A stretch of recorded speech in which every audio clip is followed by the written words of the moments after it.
महाभारत में दुर्योधन ही एकमात्र ऐसा व्यक्ति था जिसने अहंकार में चूर होकर अपने प्राण गंवा दिए थे। यदि वो अपने आप को सर्वोपरि नहीं समझता तो उसका ऐसा हश्र न होता। उसी के कारण पूरे कौरव वंश का नाश हो गया था। लेकिन दोस्तों, क्या आप जानते हैं कि दुर्योधन की मृत्यु के बाद उसकी पत्नी भानुमति का क्या हुआ? महाभारत ग्रंथ के अनुसार पांडव, कौरवों सहित कुंती, द्रौपदी, गांधारी जैसी कई स्त्रियों का जिक्र हुआ है, लेकिन इनमें दुर्योधन की पत्नी भानुमति का जिक्र बहुत कम ही देखने को मिलता है। लेकिन इसका मतलब ये नहीं कि दुर्योधन की पत्नी का जीवन एक साधारण स्त्री की तरह गुजरा, बल्कि भानुमति महाभारत के इतिहास में अपना अलग इतिहास रखती है। दुर्योधन की पत्नी भानुमति कंबोज के राजा चंद्रवर्मा की पुत्री थी, जो धरती पर द्रौपदी के बाद सबसे सुंदर महिला थी। इतनी सुंदर और सुशील भानुमति वैसे तो अर्जुन से विवाह करना चाहती थी, परंतु जैसे ही भानुमति विवाह लायक हुई तो उसके पिता चंद्रवर्मा ने उसका स्वयंवर रचने की योजना बनाई, जिसमें स्थानीय और दूर देश के सभी राजाओं को बुलाया गया। ऐसे में दुर्योधन भी अपने मित्र कर्ण के साथ वहां पहुंचा, लेकिन स्वयंवर में अपने मन में अर्जुन को पाने की इच्छा रखने वाली भानुमति उसका इंतजार कर रही थी।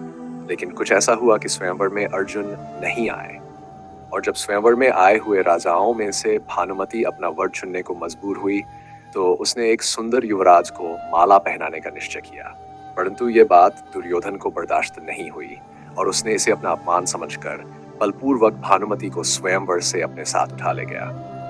भानुमति किसी भी हाल में दुर्योधन से विवाह नहीं करना चाहती थी, और जब स्वयंवर में मौजूद सभी राजाओं ने इसका विरोध किया तो कर्ण ने सभा में उपस्थित राजाओं को परास्त कर भानुमति के अपहरण में दुर्योधन की सहायता की।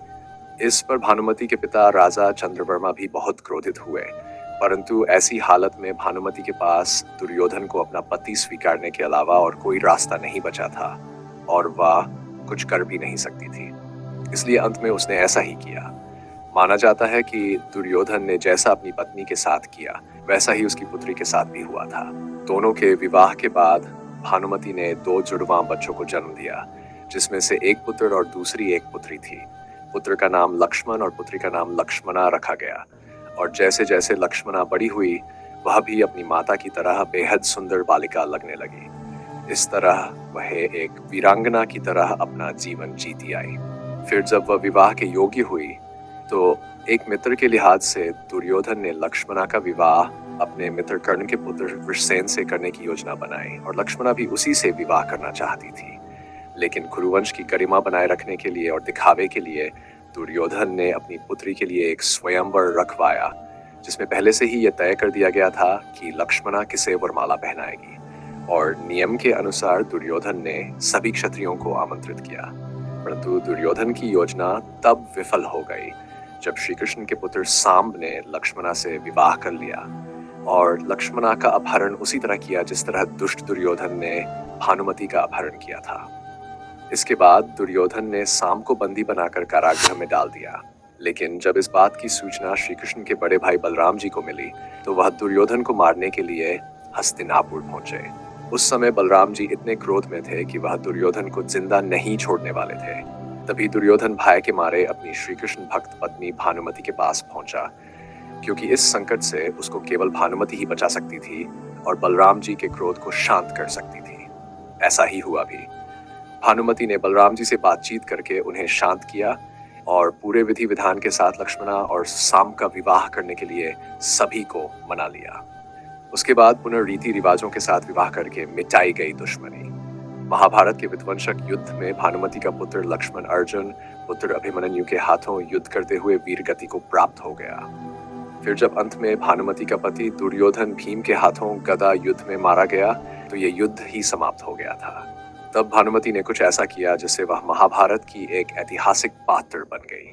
दरअसल युद्ध समाप्ति के कुछ समय पश्चात भानुमति ने अर्जुन से विवाह करने की इच्छा जाहिर कर दी, और उस समय ऐसा नियम भी था कि विवाह करने से 2 पक्षों के बीच की दुश्मनी समाप्त हो जाती थी। ऐसे में भानुमति ने यह फैसला इसलिए किया क्योंकि वह पांडवों और कौरवों के बीच चल रहे क्लेश और दुश्मनी को समाप्त करना चाहती थी, जो कि इस भयंकर युद्ध का कारण भी बना था। इस फैसले से भानुमति एक बार फिर से पूरे परिवार को एक साथ देखना चाहती थी। भानुमति के ऐसे विचारों को देखते हुए अर्जुन ने भी भानुमति से विवाह स्वीकार कर लिया। और उसे अपनी 8वीं पत्नी के रूप में अपना लिया। कहा जाता है कि कौरवों और पांडवों के बीच फैले सबसे बड़े बैर को सिर्फ भानुमति ही दूर कर पाई, और इसी कारण भानुमति के लिए ये कहावत भी कही जाती है, कहीं की ईंट कहीं का रोड़ा, भानुमति ने कुनबा जोड़ा। इस कहावत में जिस भानुमति का नाम लिया जाता है वह कोई और नहीं बल्कि दुर्योधन की पत्नी ही है। तो दोस्तों, अगर आप भी ऐसी कोई रोचक कहानी जानते हैं तो हमें कमेंट करके जरूर बताएं और हमारे चैनल को जरूर सब्सक्राइब करें। धन्यवाद। जय श्री कृष्ण।